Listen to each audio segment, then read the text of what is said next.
पूरा बंगाल में ही हम लोग टीवी खोलने के साथ में देखते हैं कि जगह जगह धर्षण हो रहा है, रेप हो रहा है, उसके साथ में चोरी तस्करी ये सब हो रहा है। सारा प्रशासन इसमें मिली भगत है। उत्तर बंगाल का है डेवलपमेंट की इशू है। यहाँ पर डेवलपमेंट नहीं है, कोई कल कारखाना खुला नहीं है। बंगाल में मुख्यमंत्री बनने के बाद यहाँ लगभग 50 बार आ गई है डेवलप के लिए यहाँ पर, लेकिन कोई कल कारखाना का जो फीता काटेगी ममता बनर्जी, वो कोई फीता नहीं काट रही है। सरकारी नौकरी में भी तो वो 2 नंबरी हो गया।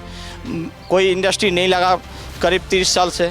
बंगाल में कोई इंडस्ट्री का कोई लाइन नहीं लगा। रोड का हालत बहुत ख़राब है, इंफ्रास्ट्रक्चर बिल्कुल ख़त्म।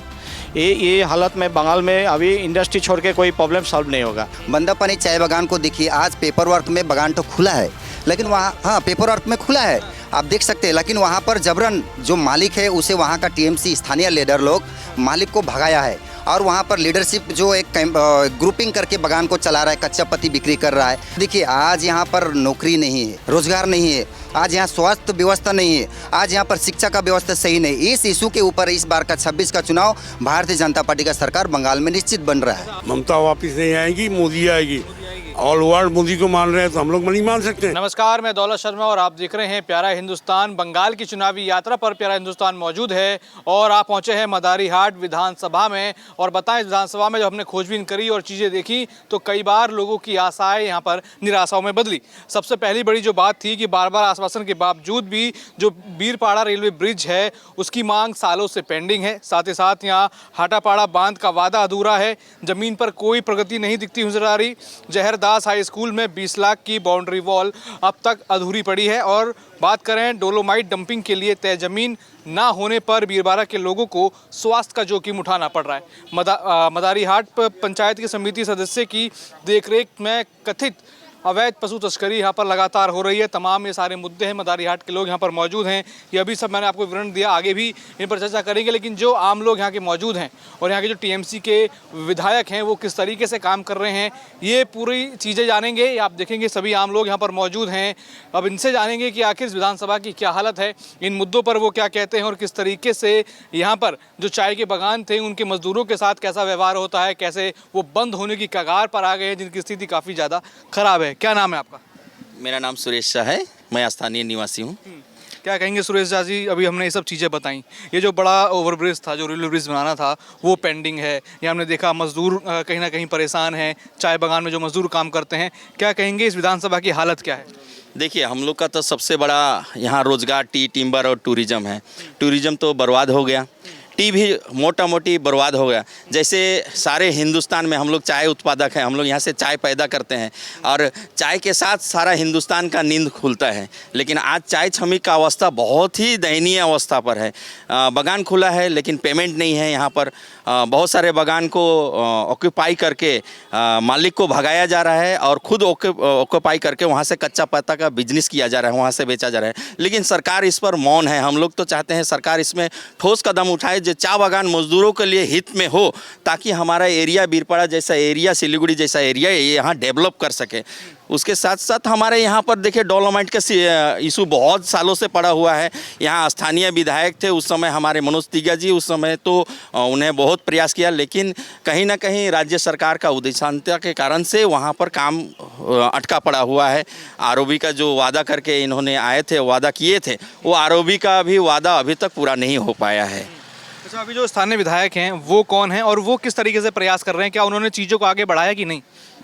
लगा नहीं कि हम लोग को बढ़ाया है। उसके बाद स्थानीय विधायक को मिलते नहीं है कभी यहाँ पर, कभी आते नहीं हैं। कौन है विधायक अभी यहाँ? जयप्रकाश टोप्पो जी टीएमसी पार्टी के हैं, जो रोलिंग गवर्नमेंट है। बाई इलेक्शन से जिन्होंने जीता था, उन्होंने प्रस्तुति दिया था कि 3 महीना में हम लोग यहाँ का डोलोमाइट शिफ्टिंग कर देंगे और आरओबी कर देंगे। लेकिन अभी 1.5 साल होने चला, लेकिन अभी तक कुछ ऐसा कुछ धरातल पर काम नहीं दिखा।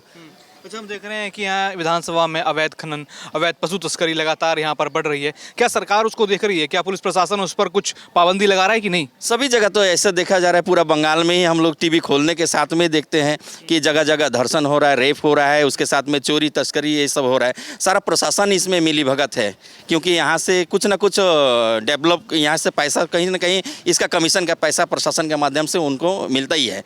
यही बात है। अच्छा, अब चुनाव आने वाले हैं 2026, चुनावों का मौसम है, क्या लग रहा है इस बार वापस से मुख्यमंत्री ममता बनर्जी ही रहेंगी या फिर इस बार बंगाल की जनता बदलाव चाह रही है? नहीं, इस बार तो बंगाल की जनता बहुत ही अधिक बदलाव चाह रही है, क्योंकि बंगाल की जनता समझ चुकी है झूठा आश्वासन और कुछ प्रलोभन देके वो ज़्यादा दिन तक इनका राजनीतिक का रोटी नहीं सेक पाएगी, क्योंकि बंगाल का बंगाली बहुत ही समझदार हो गया आज के डेट में। और पास के राज्य हमारे उड़ीसा जैसे आसाम वगैरह देख रहे हैं, आपका बिहार जिस प्रकार से डेवलप करना चाह रहा है उसी तरह से बंगाल भी मुख्य धारा में आके डेवलप करना चाहता है।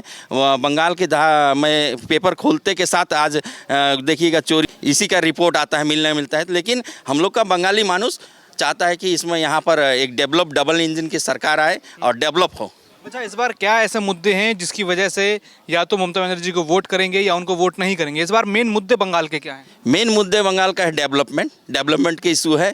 यहाँ पर डेवलपमेंट नहीं है, कोई कल कारखाना खुला नहीं है। बंगाल में मुख्यमंत्री बनने के बाद यहाँ लगभग 50 बार आ गई है डेवलप के लिए यहाँ पर, लेकिन कोई कल कारखाना का जो फीता काटेगी ममता बनर्जी वो कोई फीता नहीं काट रही है। लेकिन हम लोग मोदी देखे 4-5 दिन पहले भी यहाँ पर देखें, उससे पहले भी आए, तो जब भी आते हैं मोदी जी ने कोई ना कोई बंगाल के लिए एक सरप्राइज लेके आते हैं। ममता बनर्जी कहती हैं तो बाहर के लोग हैं, मोदी हूँ, अमित शाह हूँ, बीजेपी हूँ, बाहर के लोग हैं, बंगाल में इनका क्या काम?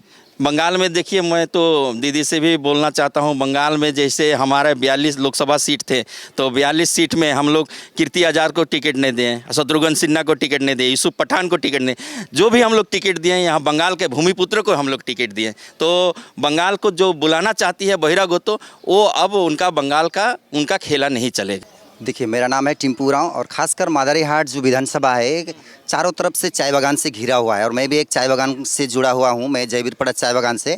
आज देखिए, ममता बनर्जी जब 2011 में आया बहुत सारे ऐसे वादे लेकर आए, लेकिन आज वो खरा नहीं उतरा, क्योंकि आज ममता बनर्जी आने के बाद 2011 के बाद हमारे मादारीहाट में आए दिन बागान बंद है। हमारे यहाँ पर मादारीहाट में करीबन 22 चाय बागान है, जिसमें मेरिको सम्मेलन जो कि खुद राज्य सरकार ममता बनर्जी का इम्प्लीमेंट है, लेकिन आज मेरिको सम्मेलन देखे जाने से हम लोग का करीबन यहाँ पर 8 से 10 बागान बंद पड़ा हुआ है और 8 से 10 बागान बंद पड़ा हुआ है। 8 से 10 बागान में वहाँ कितने मजदूर होंगे और कितने लोग प्रभावित हुए होंगे उससे? एक एक बागान में कम से कम 1200-1300 ऐसे करके लेबर है, मजदूर है। लेकिन ममता बनर्जी इस बार का जो बनस जो सेशन चला था दुर्गा पूजा के टाइम में, उन्होंने जो घोषणा किया था कि प्रत्येक चाय बागान में मैं 20% बोनस हम लोग देंगे, लेकिन 120% बोनस आज मेरे को सम्मेलन में नहीं मिला। मैं जिस एरिया से रहता हूँ, बंदापनी चाय बागान, बंदापनी ग्राम पंचायत है, बंदापनी चाय बागान को देखिए, आज पेपर वर्क में बागान तो खुला है, लेकिन वहाँ हाँ पेपर वर्क में खुला है, आप देख सकते हैं, लेकिन वहाँ पर जबरन जो मालिक है उसे वहाँ का टीएमसी स्थानीय लीडर लोग मालिक को भगाया है और वहाँ पर लीडरशिप जो एक ग्रुपिंग करके बागान को चला रहा है, कच्चा पत्ती बिक्री कर रहा है। तो आज वहाँ का जो दयनीय स्थिति बहुत ही काफ़ी ख़राब है। आज सटा हुआ वहाँ से ढेकलापड़ा बागान भी काफ़ी समय से लंबे अरसे से बंद था, जो अभी जैसे तैसे करके चल रहा है। तो आज बागान का जो युवा युवती है, आज जो पढ़ाई किया है, एक आशा से पढ़ाई किया है कि कल का दिन हम लोगों को नौकरी मिले, लेकिन आपको पता ही होगा कि 26,000 यहाँ जो नौकरी था और 26,000 नौकरी एकदम बातिल हुआ है जो टीचर घोटाला कर लेकर। और अभी फिलहाल 2-4 दिन हुआ है, 80,000 आपका जो आशा कर्मी जो था, 80,000 आशा कर्मी का ऊपर एक % चिन्ह लगा हुआ है।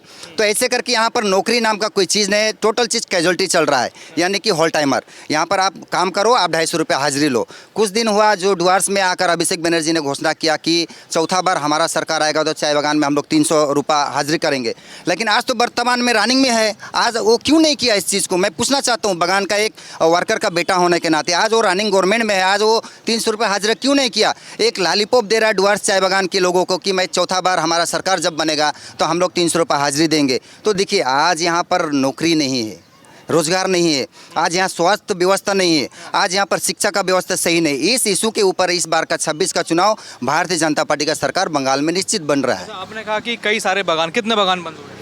करीबन हम लोग का यहाँ 12 बागान बंद है। बागान बंद हुए इस पूरे एरिया में, लगभग इस पूरी मादारीहाट विधानसभा में। उससे 1 से 1200 मजदूर, मैं एक आंकड़ा लगाऊं तो 5,000 लोग जो हैं बेरोजगार हुए होंगे। जी प्रभावित हुए हैं इससे। तो बहुत सारे तो कितनी मुश्किलों से वो लोग गुजर रहे हैं या फिर कैसे उनका परिवार चल रहा है? बहुत मुश्किल से अगर परिवार जो चल रहा है, अगर प्रधानमंत्री नरेंद्र मोदी जी का जो 35 किलो का अगर राशन नहीं मिलता कोरोना काल से, जो फ्री का राशन है, तो बागान में रहने वाले लोगों को बहुत दिक्कत होता, क्योंकि आज जो 35 किलो का राशन जो मिल रहा है, प्रधानमंत्री गरीब कल्याण अन्न योजना, इसके तहत में जो राशन मिल रहा है उससे बगान चाय बगान के लोग जीविका यापन कर रहा है।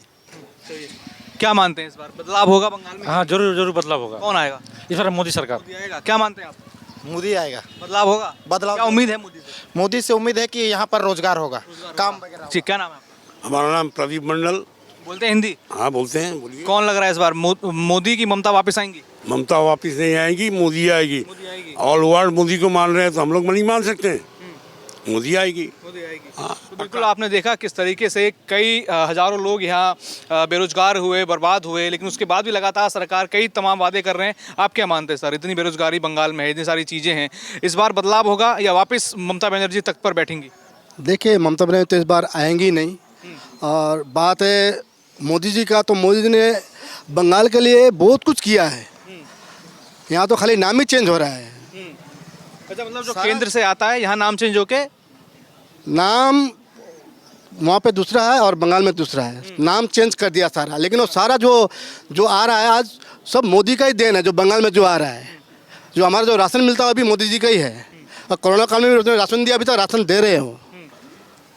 तो मोदी आगे भी दे रहे थे, अभी भी देंगे। और हम 100% इस बार मोदी को लाएंगे। हम तो क्या लग रहा है बीजेपी आ पाएगी सरकार में? 100% आएगी इस बार, 100%। तो बिल्कुल आपने देखा है।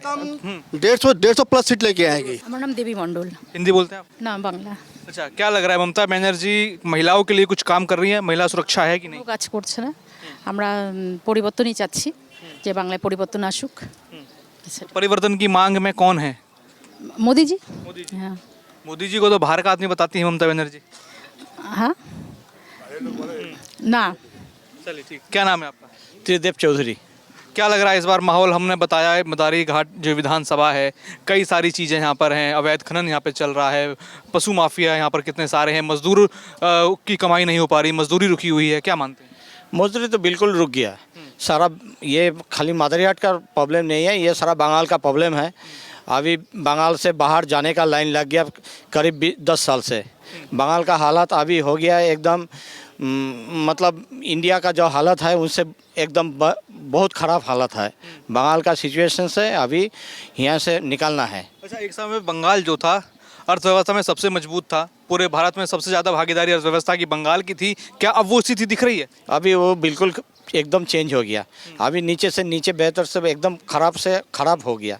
इसी सिचुएशन से अभी बंगाल को निकालने के लिए लड़ाई चल रहा है। अच्छा, क्या मानते हैं यहाँ की सड़क, महिला सुरक्षा, बात करें वातावरण, या फिर बात करें स्वास्थ्य केंद्र, उन चीज़ों की हालत क्या है? स्वास्थ्य का हालत तो बिल्कुल ख़राब है। जो भी क्रिटिकल कोई प्रॉब्लम होने से बंगाल का बाहर जाके ट्रीटमेंट करने पड़ता है। वो भी आयुष्मान कार्ड बंगाल का जो बंगाल का जो आदमी है किसी को नहीं मिला है। कोई किसी का क्रिटिकल प्रॉब्लम तो बॉम्बे जाने पड़ता है, बेंगलुरु जाने पड़ता है, दिल्ली एम्स में जाने पड़ता है। यहाँ पर तो कोई ट्रीटमेंट भी बिल्कुल नहीं हो रहा है।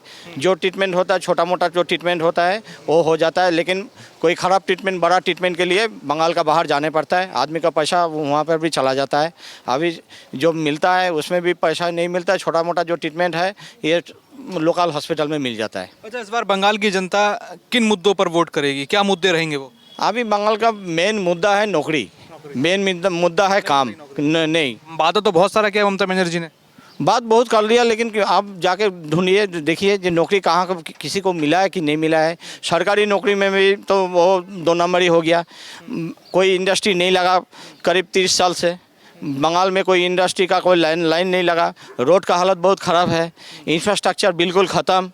ये हालत में बंगाल में अभी इंडस्ट्री छोड़ के कोई प्रॉब्लम सॉल्व नहीं होगा। कोई भारी इंडस्ट्री तो बिल्कुल नहीं लगा है लास्ट 30 साल 50 साल से बंगाल में। जो था वो भी ख़त्म हो गया, बंद हो गया, बिल्कुल चला गया यहाँ से। बंगाल का जो खुद का इंडस्ट्रियलिस्ट है, जो बंगाल में रहने वाला आदमी है, वो भी कोई उड़ीसा, कोई साउथ इंडिया में चला जा रहा है। बंगाल का हालत अभी बहुत ख़राब है। टी इंडस्ट्री है हम लोग का यहाँ पर। टी इंडस्ट्री में तो ज़्यादातर बागान बंद हो गया। यहाँ का जो टी इंडस्ट्री में काम करने वाला जो लेबर था वो भी करीब बंगाल से के केरल लेबारी मजदूरी करने के लिए कोई राजमिस्त्री बन गया, कोई लेबर बन गया, एक दूसरा काम कर रहा है। लेकिन बंगाल में कोई नहीं रह रहा है। अभी 20 लाख से ऊपर का आदमी बंगाल से भाग गया। यहाँ के लोगों की प्रतिक्रिया, मदारीहाट विधानसभा से कितने हजारों मजदूर जुड़े हुए थे जो बेरोजगार हुए, अन्य तमाम चीज़ें, सड़क व्यवस्था, स्वास्थ्य व्यवस्था पूरी तरीके से चरमराई हैं। बाई इलेक्शन में जो टीएमसी के विधायक जीते वो पूरी तरीके से जनता से डिस्कनेक्ट यहाँ पर नजर आए। बाकी चलेंगे और भी विधानसभाओं में, आपको दिखाएंगे वहाँ की प्रतिक्रिया। और लगातार बंगाल की चुनावी यात्रा पर हम हैं और लगातार आपको बंगाल की हर एक रिपोर्ट दिखाएंगे।